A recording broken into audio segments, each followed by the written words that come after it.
एक समय की बात है, छोटे से गांव चंदनपुर में रहते थे दो बचपन के दोस्त आर्यन और नेहा।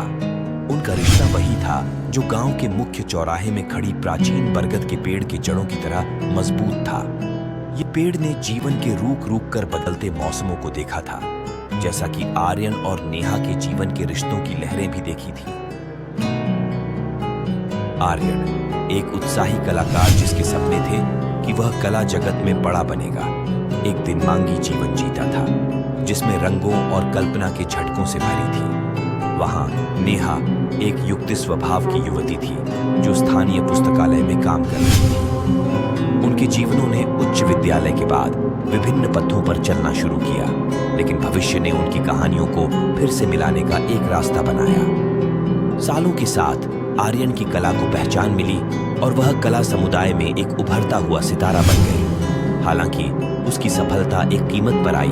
वह अपनी जड़ों से दूर हो गए, उन रिश्तों को अनदेखा करते हुए जो कभी उसके लिए दुनिया का मतलब रखते थे। उसके खिलाफ नेहा ने व्यक्तिगत संघर्षों का सामना किया, लेकिन वह अपने परिवार और उनके छोटे गांव के द्वारा उसमें बोझी गई मूल्यों से गहरा जुड़ी रही।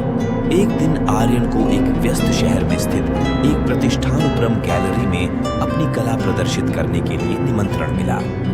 इस अवसर के बारे में उत्साहित उसने निर्णय किया कि वह चंदनपुर जाए और इस खबर को नेहा और अपने परिवार के साथ साझा करे। उसे यह पता नहीं था कि यह यात्रा उसके जीवन में एक मोड़ पर बन जाएगी। चंदनपुर पहुंचने पर आर्यन ने शहर को काफी बदला हुआ पाया।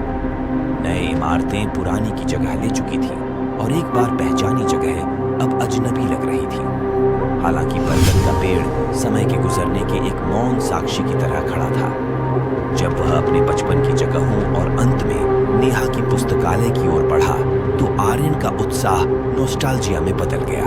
नेहा, जिनकी गर्म मुस्कान और पुरानी किताबों की पहचानी खुशबू के साथ, ने आर्यन का स्वागत किया। जब उन्होंने भूतकाल की बातें की तो आर्यन ने महसूस किया कि उसने चंदनपुर की सरलता और प्रामाणिकता को कितना चुका है। नेहा की आंखों में उसने उन मूल्यों का परिचय देखा जिन्हें उसने सफलता की कड़ी में छोड़ दिया था।